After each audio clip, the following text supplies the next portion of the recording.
नमस्कार, मैं सुभाष कुमार आज एक कहानी लेकर प्रस्तुत हुआ हूँ आप सभी के सामने।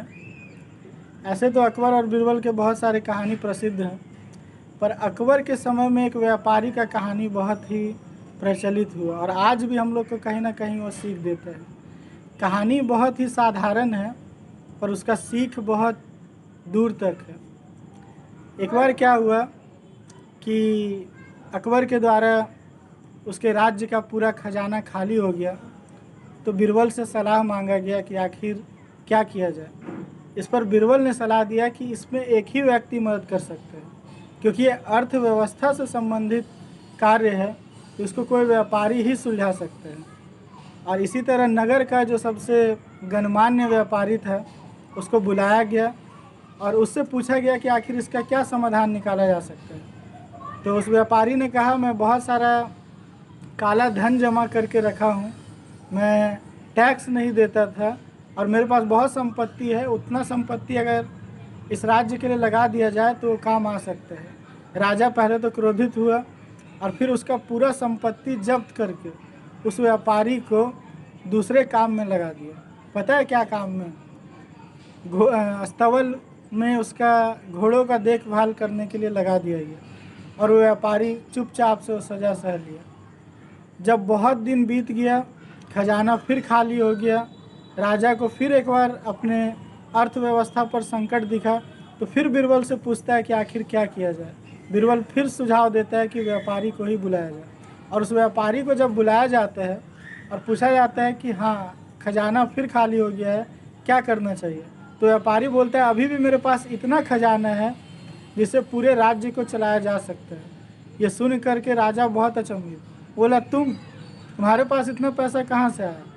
वो बोला मेरे पास ये पैसा जब अस्तबल का काम दिया गया तो मैंने गुप्तचर लगा करके जितने भी राज्य के बड़े बड़े अधिकारी थे, सब कहाँ कहाँ भ्रष्टाचार घूसखोरी कर रहे हैं, उनका एक डाटा तैयार करवाया और उन लोग को ये संदेश भेजा कि अगर आप अपना हिस्सा आधा आधा नहीं देंगे तो मैं पूरा खबर राजा को बता दूंगा। और ये डर से सभी अधिकारी जो है अपना पूरा आधा हिस्सा मुझे दे दिए। इससे आज मेरे पास जितना पैसा पहले था उससे 2 गुना ज़्यादा पैसा है। राजा फिर से वो पैसा छीन लेता है व्यापारी से और उसे अब तीसरे कार्य पे लगा दिया जाता है। और वो तीसरा कार्य था, उसको समुद्र के पास भेज दिया जाता है और कहा जाता है कि तुम्हारा काम अब सिर्फ जहाज़ों को आते जाते गिनना है कि कितना जहाज़ आ जा रहा है।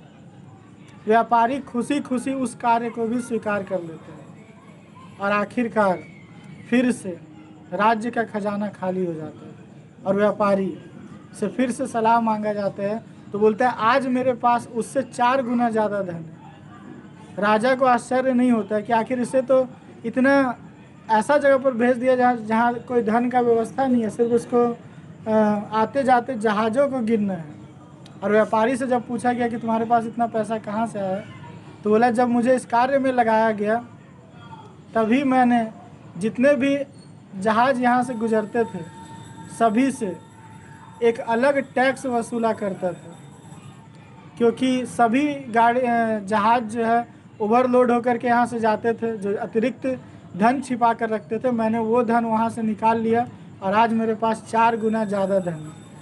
इस कहानी से हमें यही सीख मिलता है कि हम थोड़ा बहुत विपत्ति आने पर रोने लगते हैं, पर वो व्यापारी जहाँ भी उसे भेजा गया वहाँ भी आपदा में वो अवसर को लेकर के आया। इसलिए कहा गया है कि आपदा को अवसर में बदल लेते हैं और हमेशा उन टिमटिमाते हुए अंधेरे में भी जुगनू की तरह चमकने लगते हैं। और इसीलिए मैं अंत में बस यही कहना चाहता हूँ कि जब टूटने लगे हौसले तो यह याद रखना, बिना मेहनत के तक तो ताज नहीं मिलते, ढूंढ लेते हैं अंधेरों में भी मंजिल अपनी, क्योंकि जुगनू कभी रोशनी के मोहताज नहीं होते। धन्यवाद।